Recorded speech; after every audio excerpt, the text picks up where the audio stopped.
Hello दोस्तों, नमस्कार। राजनीति विज्ञान विषय से संबंधित आज ये हमारी 115वीं वीडियो है। तो इस पे बात करेंगे। चलिए स्टार्ट करते हैं। संघवाद से संबंधित सभी क्वेश्चनों को एनालिसिस करेंगे। प्लीज़ आप लोग वीडियो को लाइक कीजिए, शेयर कीजिए, सब्सक्राइब कीजिए। तो चलिए स्टार्ट करते हैं। आज का पहला क्वेश्चन, नीचे दो वक्तव्य दिए गए हैं, कथन और कारण। तो उनमें देख लेते हैं। पहला कथन है, संघीय व्यवस्था में आवश्यक रूप से स्वतंत्र न्यायपालिका का विधान है, और कारण है इसका, यह केंद्र तथा इकाइयों के बीच उत्पन्न विवाद का समाधान करती है। तो दोनों राइट हो जाएंगे। संघीय व्यवस्थाओं में जो होता है आवश्यक रूप से स्वतंत्र न्यायपालिका का जो विधान होता है, बिल्कुल। और कारण यह है कि यह केंद्र तथा इकाइयों के बीच उत्पन्न विवाद का समाधान भी करती है। कौन करती है? न्यायपालिका। यानी ए और कथन और कारण दोनों सही हैं और उसकी व्याख्या भी सही है। तो इसका जो है ए राइट आंसर हो जाएगा। आप देख सकते हैं, संघीय व्यवस्था में संविधान में केंद्र तथा इकाइयों के मध्य विभाजन होता है। शक्तियों के स्पष्ट विभाजन के बावजूद भी विवाद अनेक कारण बने रहते हैं, और तो विवादों का निष्पक्ष निस्तारण हो सके, इसलिए स्वतंत्र न्यायपालिका की आवश्यकता होती है। और तो उपयुक्त प्रश्न में कथन और कारण दोनों सही हैं और उसकी व्याख्या भी सही है। अगला क्वेश्चन है, नीचे दिए गए वही कथन और कारण से संबंधित क्वेश्चन है। तो इसका कथन सीधे रीड करते हैं हम लोग। संघात्मक ढांचे में केंद्रीय सरकार का शक्तिशाली होना स्वाभाविक है, और शक्तिशाली केंद्र के लिए 5 कारक उत्तरदायी हैं, यथा युद्ध राजनीति, मंदी की राजनीति, तकनीकी की राजनीति, आर्थिक अनुदान की राजनीति तथा दलीय राजनीति। तो बात करेंगे तो इसका आंसर जो हो जाएगा, ए और आर दोनों सही है, यानी ए इसका राइट आंसर हो जाएगा, और उसका एक्सप्लेनेशन भी राइट है। आप देख सकते हैं, अनेक ऐसे बाह्य और आंतरिक कारण होते हैं जो संघात्मक शासन प्रणाली की केंद्रीय सरकार को शक्तिशाली बनाते हैं। यदि केंद्र शक्तिशाली होगा तो वह उक्त कारणों का समाधान नहीं कर पाएगा। भारत एवं अमेरिका सहित सभी संघात्मक प्रणालियों में युद्ध, अर्थव्यवस्था, तकनीकी, आर्थिक सहायता तथा दलीय राजनीति के कारण केंद्रीय सरकारें शक्तिशाली बनी हुई हैं। इस प्रकार उपयुक्त प्रश्न का उत्तर विकल्प ए सही है। अगला क्वेश्चन है हमारा, भारतीय संघीय व्यवस्था की विशेषता है। तो भारतीय संघीय की व्यवस्था जो विशेषताएं हैं संघीय व्यवस्था की, तो बात कर रहा है, तो इसका राइट आंसर हो जाएगा सी, यानी पहला और तीसरा इसमें राइट हो जाएगा। शक्तियों का बंटवारा रहता है संघीय व्यवस्था में, और आप देख सकते हैं इंडिया में जो है पावर ऑफ सेपरेशन, यानी शक्तियों को डिस्ट्रीब्यूट किया गया है राज्य सूची और संघ सूची और समवर्ती सूची में। और स्वतंत्र न्यायपालिका यानी हमारी जो जुडिशरी है वो क्या है? स्वतंत्र है। शक्तियों का पृथक्करण जो सिद्धांत है, इसमें जो है शक्तियों का पृथक्करण सिद्धांत जो है वो यूएसए के संविधान में अपनाया जाता है, और प्रधानमंत्री का नेतृत्व। तो आप देख सकते हैं इसमें भारतीय संघीय व्यवस्था में शक्तियों का विभाजन तथा स्वतंत्र न्यायपालिका जैसे विशेषताएं विद्यमान हैं, और शक्तियों का पृथक्करण जो है अध्यक्षात्मक शासन प्रणाली की विशेषता है, जबकि प्रधानमंत्री का नेतृत्व जो है संसदीय शासन प्रणाली में पाया जाता है।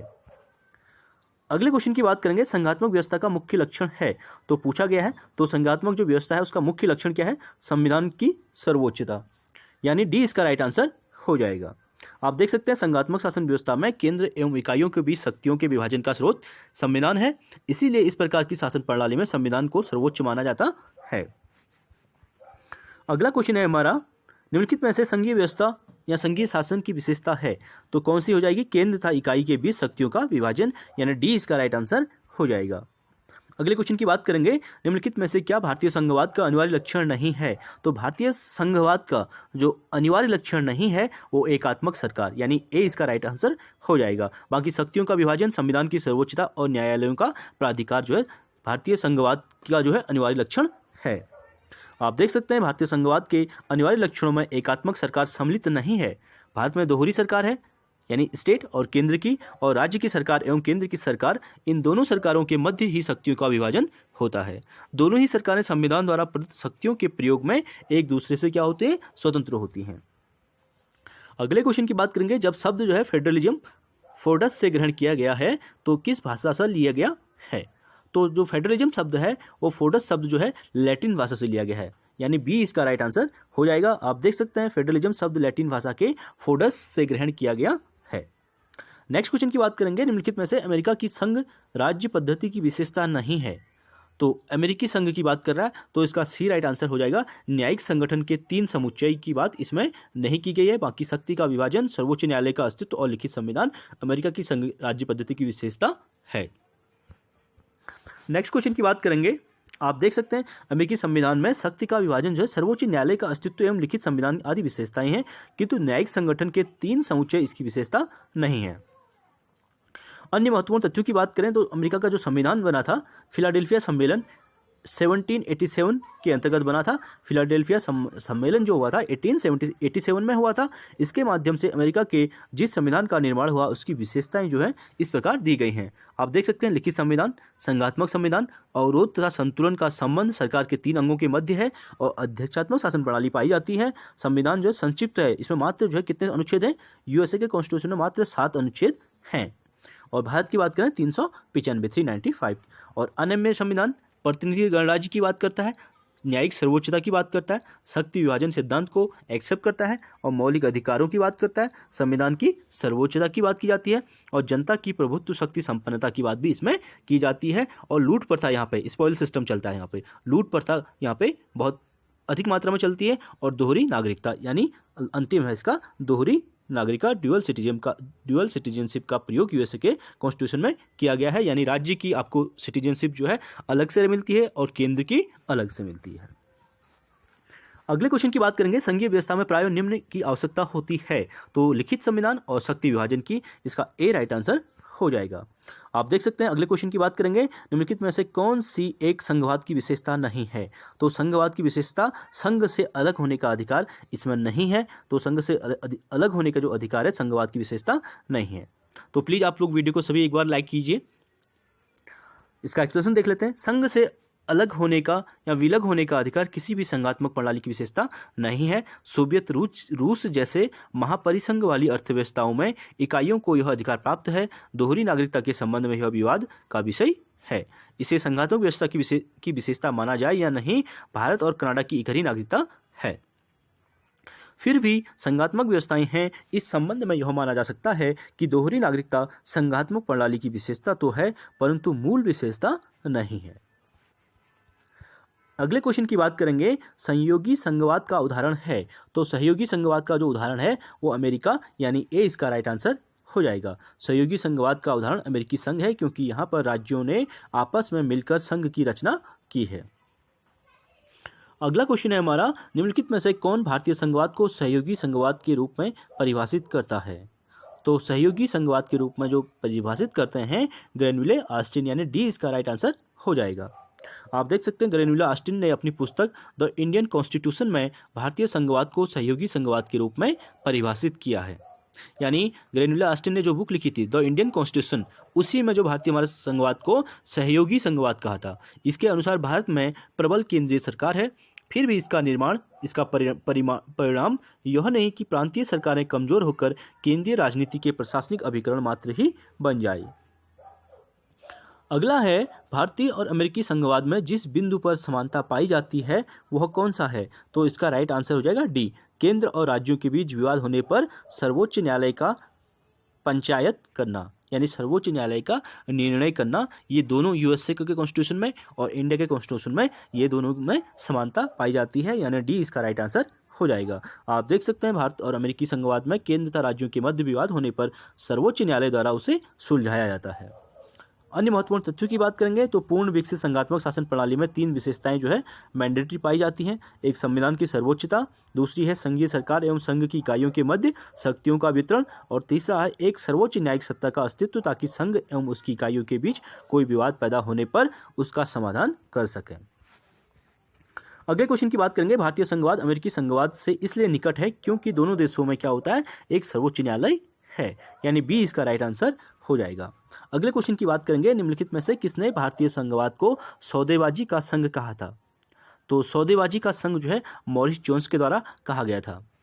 आप देख सकते हैं मॉरिस जोन्स ने अपनी कृति इंडियन गवर्नमेंट एंड पॉलिटिक्स, जो मॉरिस जोन्स की पुस्तक लिखी गई है, मोस्ट इंपोर्टेंट बुक है इंडियन गवर्नमेंट एंड पॉलिटिक्स, में कहा कि भारतीय संघ व्यवस्था के अंतर्गत केंद्र तथा राज्य सरकारें विधि निर्माण का कार्य अपने क्षेत्राधिकार में करती हैं। इसके सफलतापूर्वक संचालन के लिए केंद्र तथा राज्य दोनों ही सरकारों के कानूनी अधिकारों में सामंजस्य भी अत्यंत आवश्यक हो जाता है। इसी प्रक्रम में दोनों के बीच सौदेबाजी भी चलती रहती है, इसीलिए मॉरिस जोन्स भारतीय संविधान को सौदेबाजी का सिद्धांत कहते हैं। अगले क्वेश्चन की बात करेंगे, निम्नलिखित में से किस देश का संविधान एक संघीय दृष्टांत का नहीं है?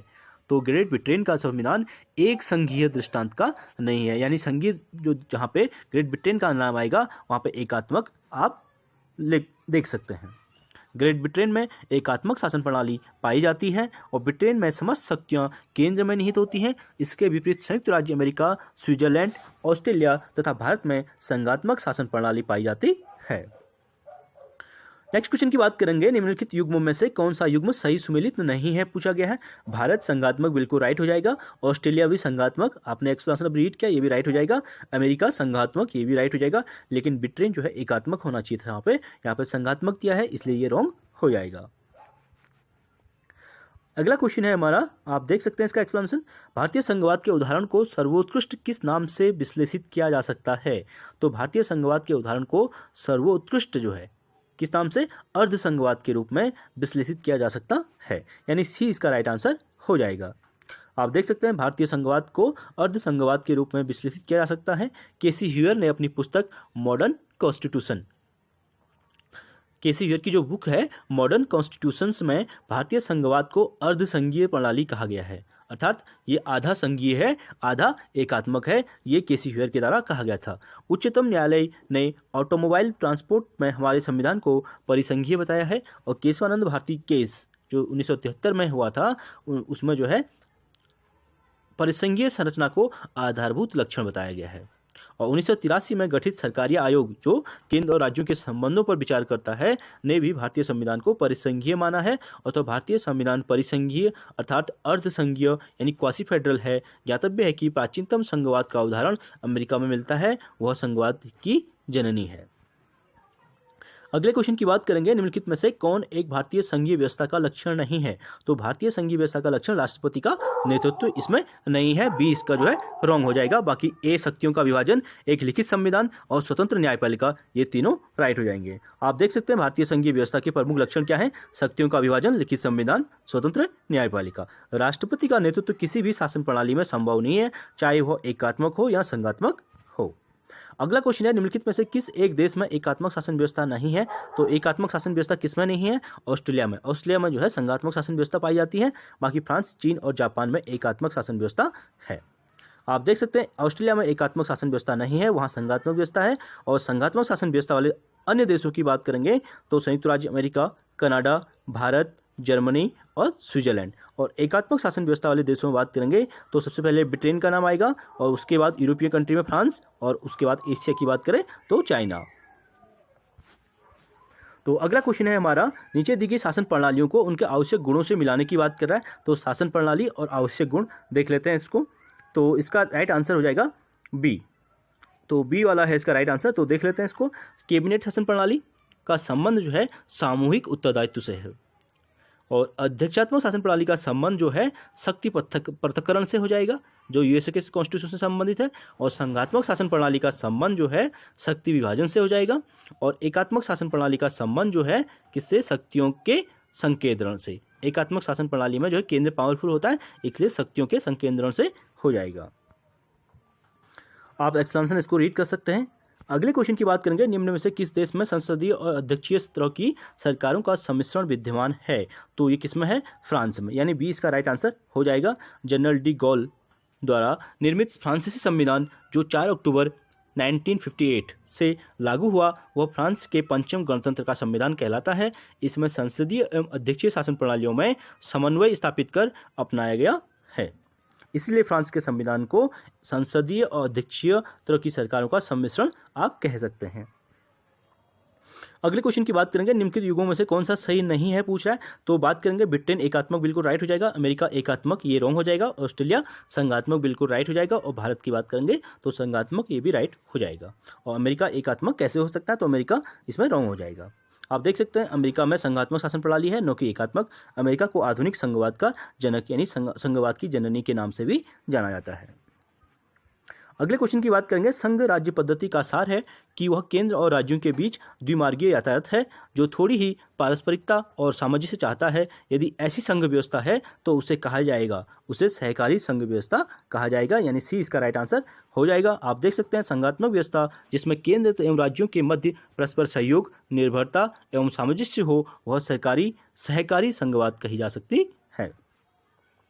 अगला क्वेश्चन है, जो विचारक राज्यों को संघों का संघ एसोसिएशन ऑफ एसोसिएशंस मानते हैं उन्हें कहा जाता है, उन्हें बहुलवादी कहा जाता है, यानी डी इसका राइट आंसर हो जाएगा। बहुलवादी विचारक राज्यों को संघों का संघ मानते हैं। अन्य महत्वपूर्ण तथ्यों की बात करेंगे तो 20वीं सदी में बहुलवाद का उदय संप्रभुता के एकलवादी सिद्धांत के विरुद्ध प्रतिक्रिया स्वरूप हुआ था।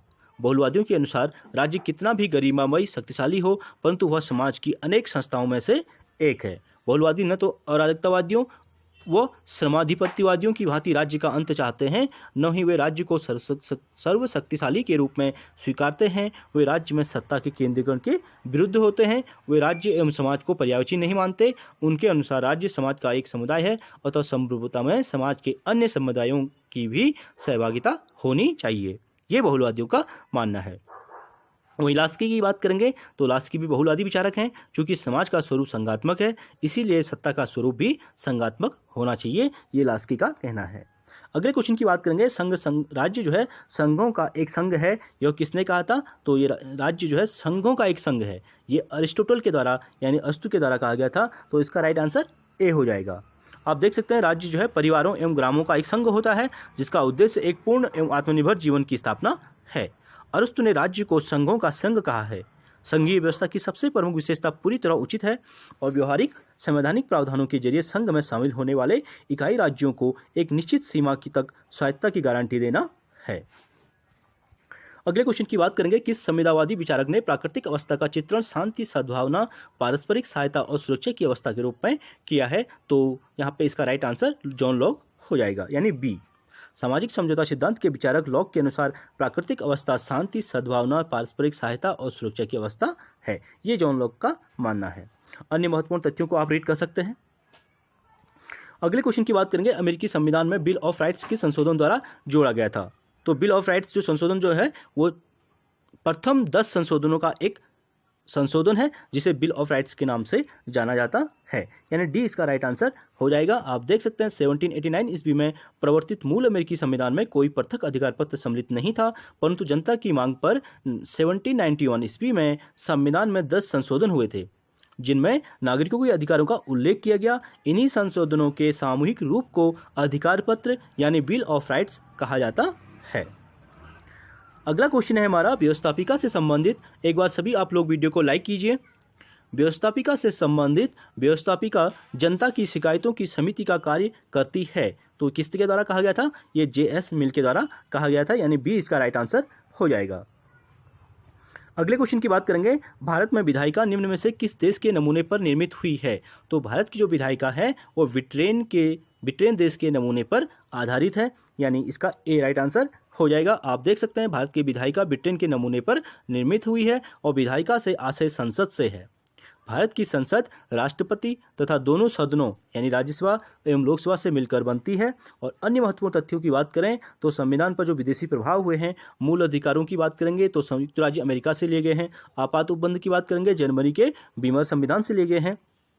और राज्य के नीति निर्देशक तत्व जो है डीपीएसपी लिए गए हैं आयरलैंड के संविधान से। संघ राज्य संबंधों की समवर्ती सूची ऑस्ट्रेलिया के संविधान से। और मूल कर्तव्य जो लिए गए हैं पूर्व सोवियत संघ से लिए गए हैं। और भारत राज्यों का संघ है तथा संघ में अधिक शक्ति निहित है, इसका प्रावधान जो है कनाडा के संविधान से लिया गया है।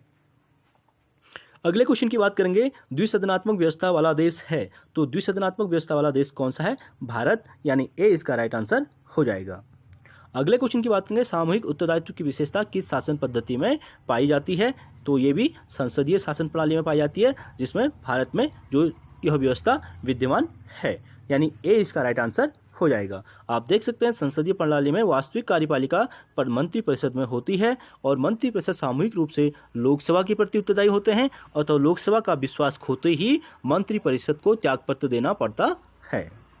कानून का सर्वमान्य स्रोत है। तो कानून का सर्वमान्य स्रोत क्या हो जाएगा? डी, यानी विधानमंडल के द्वारा जो कानून बनाए जाते हैं वही कानून का सर्वमान्य स्रोत है। आप देख सकते हैं कानून का सर्वमान्य स्रोत जो है विधानमंडल होता है। भारत के संविधान के अनुसार राष्ट्रीय स्तर पर संसद सर्वोच्च विधायी निकाय है। संविधान की 7वीं अनुसूची में संघ तथा समवर्ती सूची में इसके लिए आवंटित अनेक विषयों पर यह विधान बना सकती है, यानी कानून बना सकती है। और अवशिष्ट शक्ति चूंकि संसद में निहित है, अतः यह उन विषयों पर भी विधान या कानून बना सकती है जो विशिष्टतया राज्यों को न सौंपे गए हो। अगले क्वेश्चन की बात करेंगे। आधुनिक समय में अनेक कारणों से व्यवस्थापिका की तुलना में कार्यपालिका को अधिक महत्व प्राप्त हुआ है। निम्नलिखित में से ये सही कारणों की पहचान करने की बात की जा रही है। तो कल्याणकारी राज्य की अवधारणा, ये इसमें कल्याणकारी राज्य की अवधारणा का संबंध कार्यपालिका के महत्व से नहीं होगा। प्रदत्त विधान की अवधारणा यानी प्रदत्त कानून की अवधारणा बिल्कुल राइट हो जाएगा दूसरा।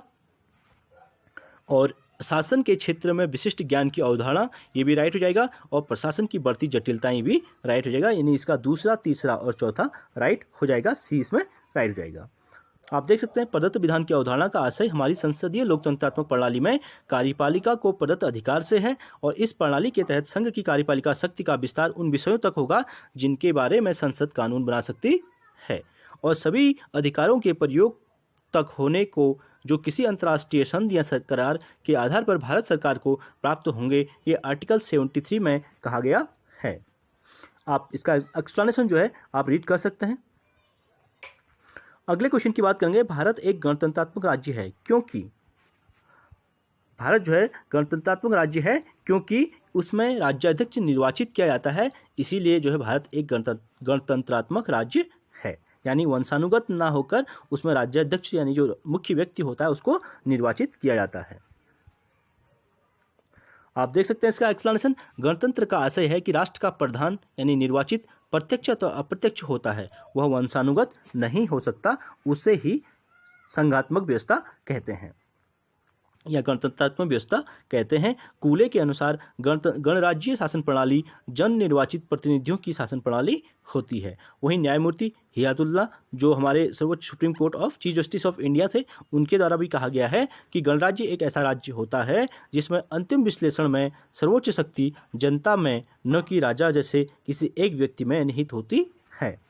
अगला क्वेश्चन है हमारा, संसदीय सरकार का सबसे महत्वपूर्ण लक्षण है। तो संसदीय सरकार का सबसे महत्वपूर्ण लक्षण जो है कार्यपालिका का विधायिका के प्रति सामूहिक उत्तरदायित्व, बी इसका राइट आंसर हो जाएगा।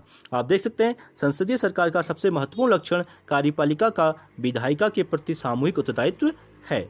तो अनुच्छेद यानी आर्टिकल 75 क्लॉज 3 के अनुसार मंत्रिपरिषद लोकसभा के प्रति सामूहिक रूप से उत्तरदायी होती है। ये आर्टिकल 75 क्लॉज 3 में कहा गया है। तो चलिए फ्रेंड्स, आज के लिए इतना ही। बाकी कार्यपालिका और अन्य टॉपिक से संबंधित क्वेश्चनों को हम अगली वीडियो में एनालिसिस करेंगे। प्लीज़ आप लोग वीडियो को लाइक कीजिए, शेयर कीजिए, सब्सक्राइब कीजिए। Thank you so much.